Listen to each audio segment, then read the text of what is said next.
கர்த்தருடைய நாமம் மகிமைப்படுவதாக. இன்றைக்கு தேவன் நமக்கு கொடுக்கிற வேதவசனம், உம்மை உறுதியாய் பற்றி கொண்ட மனதையுடையவன் உம்மையே நம்பி இருக்கிறபடியால் நீர் அவனை பூர்ண சமாதானத்துடன் காத்துக்கொள்வீர். ஏசாயா 26:3.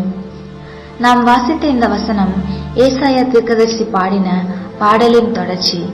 இந்த பாடல் புதிய ஏற்பாட்டு சுவிசேஷத்தினால் கட்டப்படுகிற சபையை பற்றி பாடப்படுகிறது. ஆண்டவராகிய இயேசுவை உறுதியாய் பற்றி கொண்ட மனதையுடையவர்கள் இயேசுவையே நம்பியிருப்பதால் அவர்கள் பூர்ண சமாதானத்துடன் வாழ்வார்கள். தேவனை உறுதியாய் பற்றி கொண்ட மனது அவரையே சார்ந்திருக்கும், அவர் உதவியையே சார்ந்திருக்கும், அவரே போதுமென்று இருக்கும். அற்புதங்களுக்காக அல்ல, அவருக்காகவே அவரிடத்தில் அன்பு கூறும்.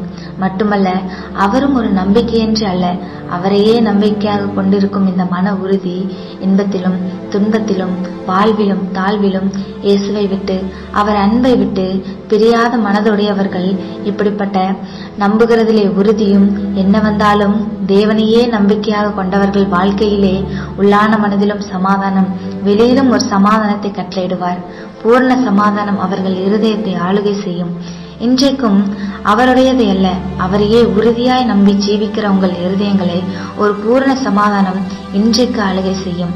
நீங்கள் பயப்பட தேவையில்லை, எல்லாவற்றையும் கர்த்தர் பார்த்துக் கொள்வார். பூர்ண சமாதானத்துடன் வாழ கிருபை செய்வார். ஆமேன். நாம் ஜெபம் செய்வோம்.